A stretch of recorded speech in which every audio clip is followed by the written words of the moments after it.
شیطان جس کو ابلیس بولتے ہیں نا, اگر وہ پی ٹی آئی جوائن کر لے گا نا تو پی ٹی آئی کے لوگ پتہ کیا بولیں گے کہ ابلیس بڑا چنگا بندہ ہے, ایمان آ گیا اس کے اندر, اور وہ نعوذ باللہ وہ ابلیس کو ڈیفینڈ کریں گے. پاکستان تحریک صاحب کے خلاف نہیں ہوں میں, یہ بات آپ کے سامنے میں بھی نہیں ہوں خلاف, لیکن میں اس سرٹن مائنڈ سیٹ کے خلاف ہوں کہ آپ نے اپنے آپ کو اچھا کرنا شروع کر. جو آپ کے پاس ہے وہ بہت اچھا ہے, جو آپ کے پاس نہیں ہے وہ بہت برا ہے. ایک دن پہلے آپ اس صحافی کو دعائیں دیتے ہیں کہ اللہ اس کی حفاظت کرے, اللہ اس کو خوش و خرم رکھے.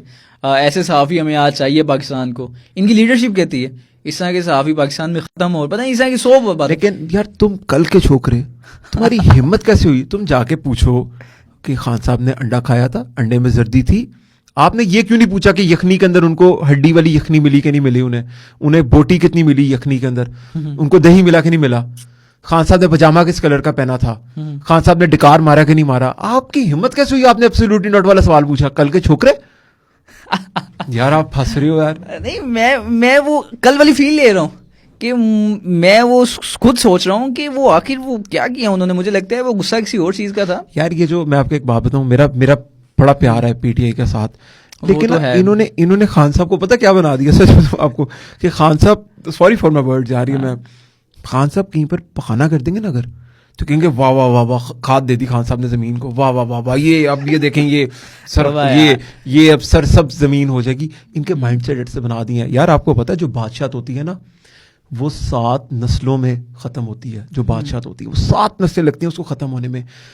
خان صاحب نے نا ابھی نسل کو بادشاہ بننا تھا, 7 نسلیں لگنی تھی بادشاہ بننے میں, ان کو بتا دیا تم لوگ بادشاہ ہو. اب وہ کہتے ہیں ہمیں سیاسی نالج بھی ہے, ہمیں سب کچھ ہے. ان کا کام ہے گالی سے شروع ہونا. ورنہ میں آپ کو ایک سچ بات بتاؤں, یہ جو آج ہم یہ بات کریں نا, اس کا 100% کریڈٹ خان صاحب کو جاتا ہے. اس کی ریزن ہے یار, کیونکہ کیا اتنی لبرٹی تھی ہمارے پاس 2018 سے پہلے, ہم اتنی اوپنلی بات کر سکتے تھے. خان صاحب نے شرم کے پردے اتار دیے. یقین کریں دکھ ہوتا ہے یار کئی دفعہ, مجھے بہت دکھ ہوتا ہے جب میں بھی کئی دفعہ کوئی گانا شانا کروں نا, مزہ تو بہت آتا ہے, لیکن نا دکھ بھی بہت ہوتا ہے کہ یار میں کیا کروں یار, اتنا پڑھ لکھ کے آپ گانا کر رہے ہیں, لیکن پرابلم یہ ہے گانے کے اندر ہی میسج سمجھ آتا ہے انہیں, ان کو اس کے علاوہ کوئی چیز سمجھ نہیں آتی ہے.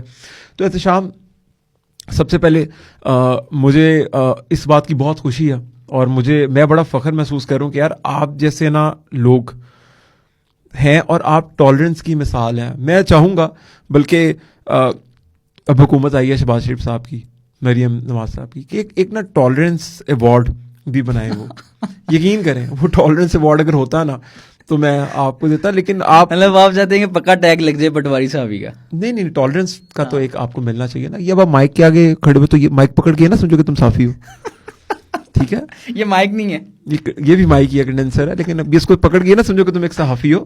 لیکن سیریسلی جو بڑے چینلز کے اینکرز ہیں جتنے بھی, منصور علی خان, ڈفرنٹ نیم, وقار ستی صاحب, میں نام نہیں لے سکتا یار. میں بڑا پریشان ہوا یار جس طریقے سے انہوں نے, جو صحافی کمیونٹی نے آ کے آپ کو ڈیفینڈ کیا نا یار, مجھے یار بڑا خوشی ہوئی. رضی دادا یار, رضی دادا تو خیر بیسکلی غریبوں کے, ہمارے جیسے غریبوں کے وہ اکلوتے ہمدرد ہیں. میں آپ کو سچ بات بتا رہا ہوں, پتہ لگ جائے نا کہ یہ ماڑا ہے, یہ غریب ہے, تو رضی دادا آ جاتے ہیں اس کا سپورٹ کرنے کے لیے. عمران شفقت صاحب نے آپ کا کنٹینٹ شیئر کیا اور لاکھوں ویوز ہیں یار, اور سب نے لکھا اس کے اوپر. وہ ہمارے مصطفیٰ چودھری, انہوں نے بھی اس کے اوپر بہت زیادہ اچھے کمنٹ کیے. کچھ کریں گے, مجھے لگتا ہے کہ اب آپ کے اوپر ایک ٹیگ تو لگے کل کے چھوکرے کا, تو لیکن یہ آپ کو ٹیگ نہ فائدہ, آپ پازیٹیو رہنا. مجھے بھی آپ 20 سال بعد بھی کل کے چھوکرے رہو گے.